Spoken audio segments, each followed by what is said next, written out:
I've seen what's happening in the Caribbean right now described as a seismic reordering of U.S. defense priorities. As in, it looks like the U.S. is preparing for war against Venezuela. The U.S. has already put more than a dozen warships and 15,000 troops in the region. The U.S. military has been spooling up for months now. In the Caribbean right now, American destroyers, guided missile cruisers, fighter jets, and at least one nuclear-powered attack submarine. The world's largest aircraft carrier, the USS Gerald Ford, is within striking distance of Venezuela. That's an estimated 16,000 soldiers and sailors ready for combat that has already begun. President Trump has just revealed a deadly U.S. military strike.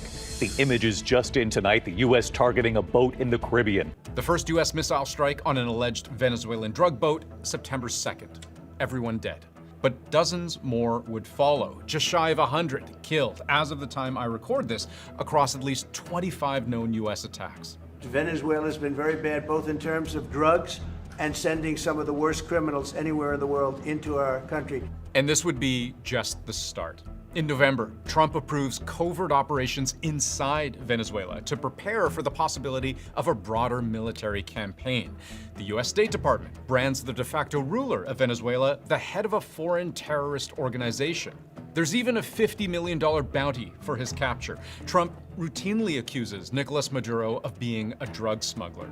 The U.S. now considers fentanyl a weapon of mass destruction. It's also made clear it will do whatever it takes to strangle Venezuela's economy. President Donald Trump has just announced that the U.S. has seized an oil tanker off the coast of the South American nation. From U.S. helicopters, American soldiers rappelling down to an oil tanker and quickly, forcibly commandeering the ship. Trump would even go so far as to threaten a naval blockade of the entire country, targeting Venezuela's only real export of value. And throughout this entire time, the U.S. government refuses to rule out a ground invasion. But we knocked out 96% of the drugs coming in by water, and now we're starting by land, and by land is a lot easier. And that's going to start happening. And we're going to start doing those strikes on land, too. And we know the routes they take. We know everything about them. We know where they live. One of the biggest question marks right now is whether Trump is about to order airstrikes on Venezuelan soil. What is less talked about is why going any further than that could be a complete disaster. And I'll show you why. A U.S. invasion of Venezuela would be folly for a number of reasons. If the U.S. government is looking for a quick win, it's very unlikely.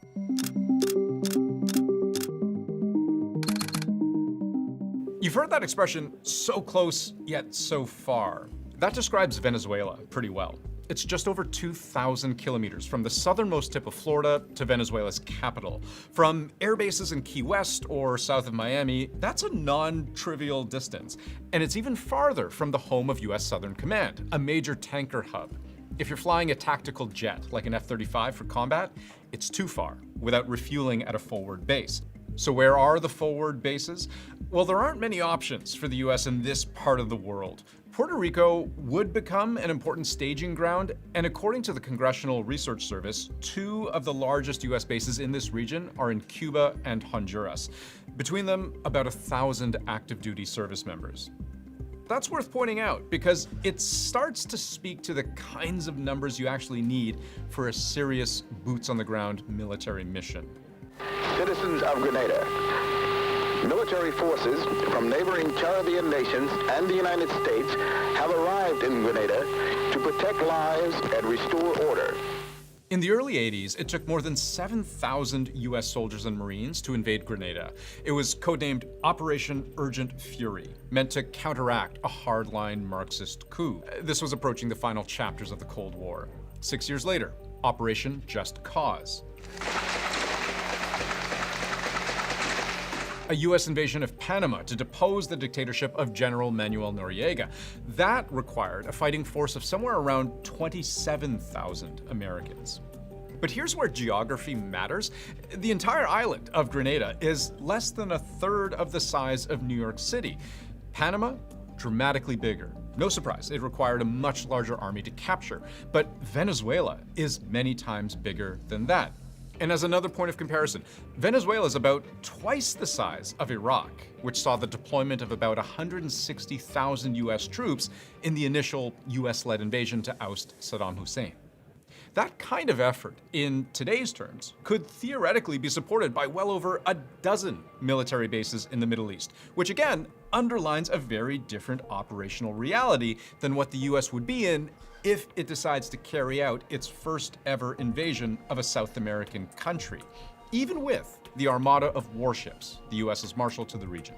The amount of troops we have massed there is only about 16,000. That's smaller even than the force that invaded Panama, and Panama is a fraction of the size of Venezuela. Venezuelans have about 90,000 ground forces, if you include all of their different components. To conduct a ground campaign, the United States would need at least 30,000 on the ground, maybe 50,000 in theater when you include the air and naval assets, and that would be an absolute minimum. The Joint Staff would want something more like 150, 200,000 to get the overwhelming force that they like in these kinds of campaigns. Then there's the question of what you do once you actually reach Venezuela. Well, first consideration is getting ashore and establishing a beachhead.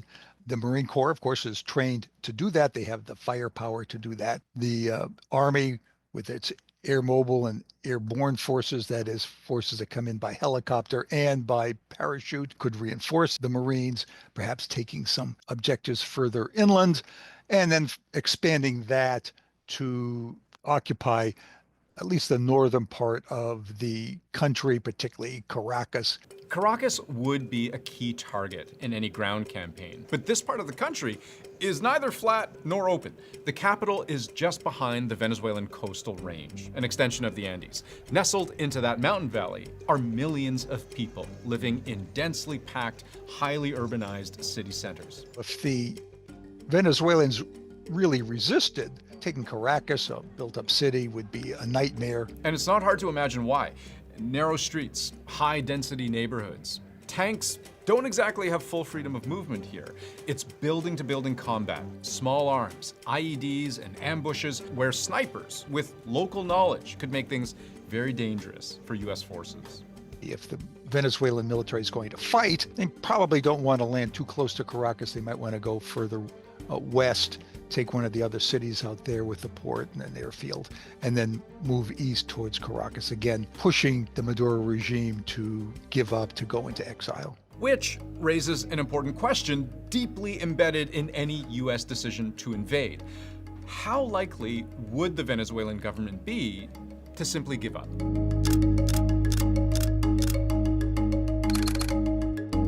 What we should say at this point is what basically every expert out there says, which is that if we're only asking the very simple question, could the US crush Venezuela militarily, then the answer is just as simply yes. That's in spite of the logistical challenges of war in Latin America, and because that's just often the outcome when you are the world's foremost military superpower. But one thing the US understands very well is that you can win a fight, but lose the war. Respect, respect, respect. Estúpido. Los estúpidos del norte que se la pasan opinando y escribiendo en los medios estúpidos del norte no pueden entendernos, muchachos. Maduro has been in power for more than a decade, and while the military support of him has been remarkably sticky over that time, there's an even broader doctrine baked into what we can think of as Venezuela's political culture of resistance. Guerra de todo el pueblo, or war of all the people.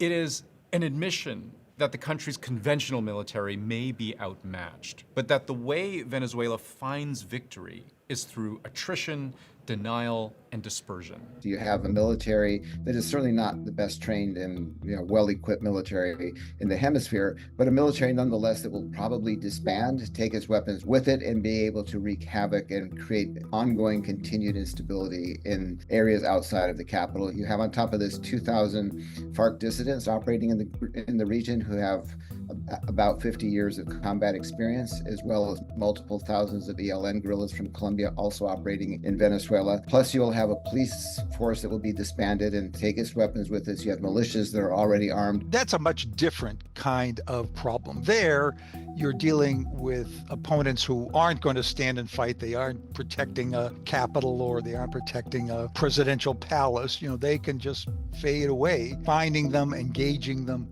is very difficult. Put in really simple terms, what history has shown, whether in Vietnam or Afghanistan or Iraq, is that you can, in some ways, avoid losing a war against the US by dragging it out, by making the fight long, costly, and politically unsustainable. There's not going to be a significant military force that could push back and actually try to defeat the US. What they can do is disperse into a vast jungle interior and make the country ungovernable for many, many years. Now, I'm not saying Maduro is loved by all his people, or that they would all fight for him to the death.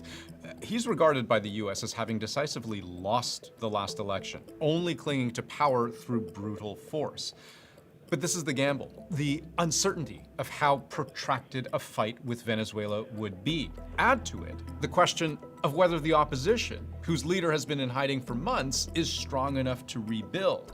After all, there's no guarantee of installing a new government that's more favorable to the US than the current one. You can't bring in a leader even as popular as Maria Corina and expect that legitimacy to transfer quickly to a population whose needs are not being met and who is suddenly going to be viewed, and rightly so, as being propped up by a foreign military power. And this is especially tricky when weighed against the near certainty of how unpopular a forever war would be for Donald Trump domestically. We're all in favor of stopping the flow of narcotics, cocaine and fentanyl. But there are ways to do it without killing in this kind of combatant situation. If the president believes military action against Venezuela is justified and needed, he should make the case and Congress should vote before American lives and treasure are spent on regime change in South America. A CBS poll last month suggested 7 in 10 Americans oppose U.S. military action in Venezuela. This poll was taken shortly after Trump's White House empowered the CIA to take covert action inside the country and after announcing it was branding Maduro as the head of a terrorist drug cartel. Americans are confused. First, this was all about drugs, stopping the flow of cocaine and fentanyl. Fentanyl doesn't come from Venezuela. And then it was about killing so-called narco-terrorists, which no one really knows what that is. So the narrative has changed completely. So for most of American people, he hasn't made the case for why he's doing this. So what this all adds up to is a great deal of skepticism. It's a huge gamble for the U.S. government to be hoping that this is going to be some sort of quick win. It's not. The challenge for the administration is that it's getting increasingly difficult to step back. Well, I think the administration has backed itself into that corner very, very aggressively and without any perhaps real forethought, because they can't walk away without doing anything unless they want the Maduro regime to come out and say we defeated the American empire and we're the best thing ever. If Donald Trump isn't willing to go for the full mile, and if Nicolas Maduro is willing to wait this out, and if his inner circle remains tightly packed around him, Donald Trump is in for a huge loss of prestige.